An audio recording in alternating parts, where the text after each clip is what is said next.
Kerajaan Salakanagara.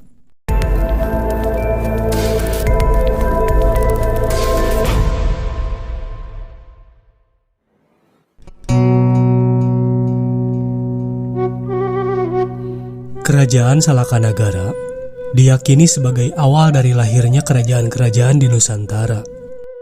Namun hingga saat ini, keberadaan Salakanagara masih menyimpan banyak misteri. Dikarenakan kisah mengenai Salakanagara hanya berdasarkan naskah Wangsakerta dan cerita-cerita legenda masyarakat.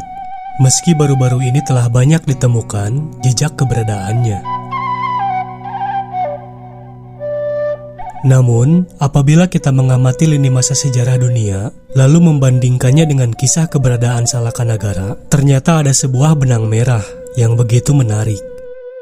Dan tak lupa pula, tulisan Ptolemeus pada tahun 150 Masehi mengenai sebuah negara di timur jauh yang kaya akan perak, bernama Argire.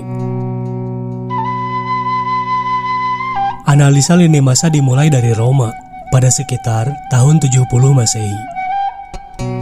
Setelah mengalami masa perebutan kekuasaan dan pemberontakan di beberapa wilayah, Roma mengalami krisis pangan dan ekonomi yang sangat hebat. Untuk mengatasinya, Kaisar Vespasianus melakukan reformasi ekonomi secara besar-besaran dengan menutup pintu ekspor dan seluruh akses jalur perdagangan yang melewati wilayah kekuasaan Roma. Hal ini bertujuan untuk menjaga stabilitas pasokan bahan pangan, serta untuk mengisi kas negara yang terkuras habis akibat peperangan.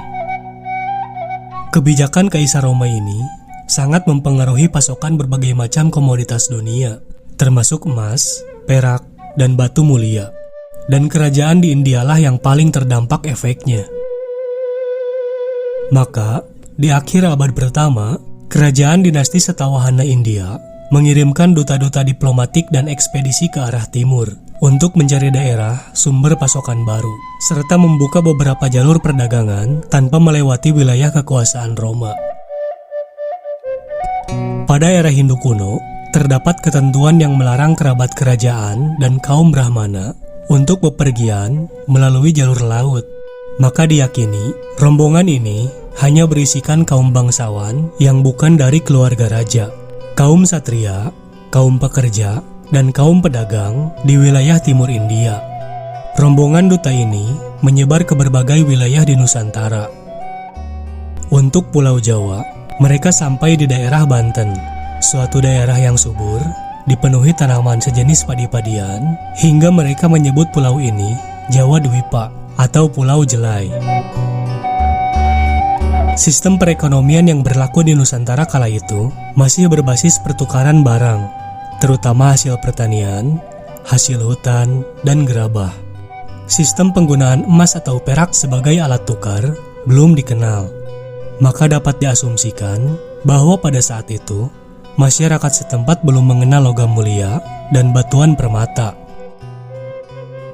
Mereka pun bertemu dengan penguasa wilayah setempat, bernama Aki Luhur Mulia, atau lebih dikenal dengan nama Aki Tirem, sebuah julukan yang sesuai dengan nama daerah kekuasaannya, yang mencakup wilayah sepanjang Sungai Tirem, nama kuno dari sebuah sungai di Banten. Setelah bernegosiasi, mereka kemudian mulai mencari sumber-sumber logam mulia dan batu permata. Dan ternyata, Jawa tidak hanya merupakan daerah yang subur, namun juga kaya dengan emas, dan bahkan sangat kaya dengan perak. Maka, sejak itu pula, terbukalah jalur perdagangan antara Banten dan India. Kapal-kapal dagang pun datang silih berganti, hingga sebagian dari mereka memutuskan untuk menetap di Banten. Lambat laun, wilayah kekuasaan Aki Tirem semakin meluas, dan permukiman awal mereka pun berubah menjadi pusat perniagaan yang maju. Maka terbentuklah sebuah koloni multi-etnis besar secara alami di ujung barat Pulau Jawa, dengan peradaban yang lebih maju. Seiring berjalannya waktu, terdapat rombongan yang dipimpin oleh seorang satria dan putra bangsawan dinasti Palawa, bernama Dewa Warman.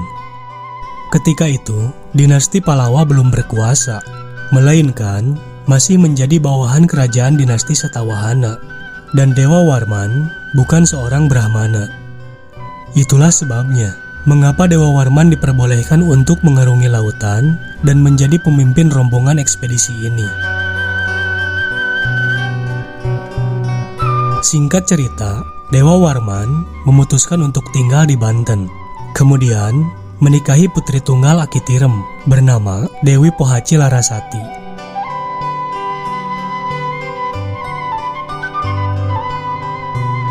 Dewa Warman mulai membantu Akitirem dan merubah sistem pemerintahan yang ada dengan mengadopsi sistem pemerintahan di India yang berbasis pada kebudayaan Hindu-Buddha. Setelah Akitirem wafat, tongkat kepemimpinan wilayahnya kemudian jatuh ke tangan Dewa Warman.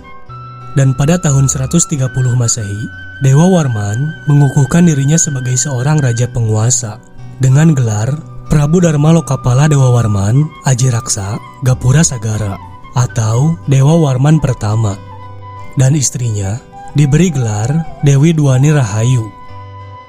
Sementara wilayah kekuasaannya diberi nama Salakanagara yang berarti negara perak, dan pusat pemerintahannya sebagai Raja Tapura.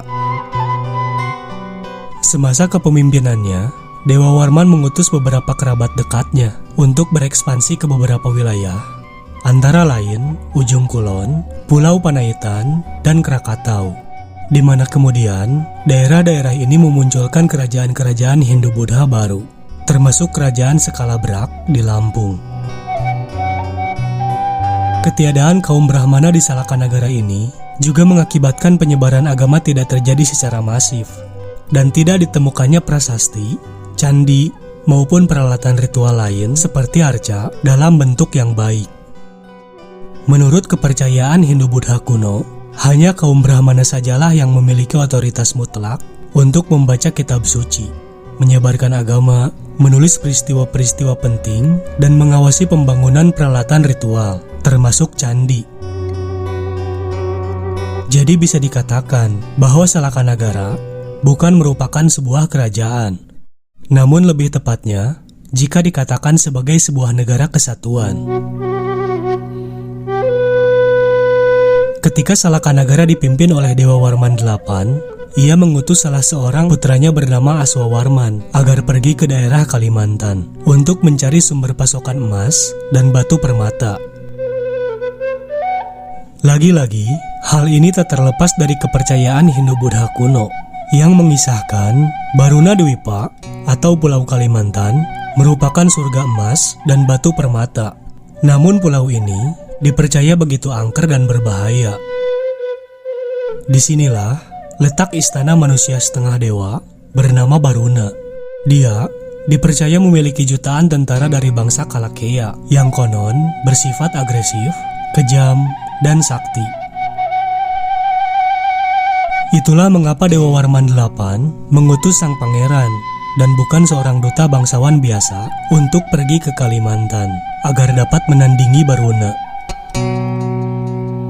Di Kalimantan inilah Aswawarman kemudian dikenal sebagai pendiri kerajaan Martapura di Muara Kaman, Kalimantan Timur.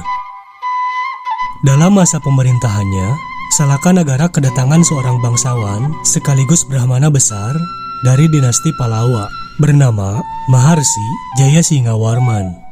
Ada kemungkinan dalam terah kebangsawanan dan sisi keilmuan agama, Jayasingawarman berada jauh di atas dirinya. Hal inilah yang menyebabkan Dewa Warman menikahkan putrinya dengan Jayasingawarman, dan secara sukarela pula ia menyerahkan tongkat kekuasaan kepada Jayasingawarman.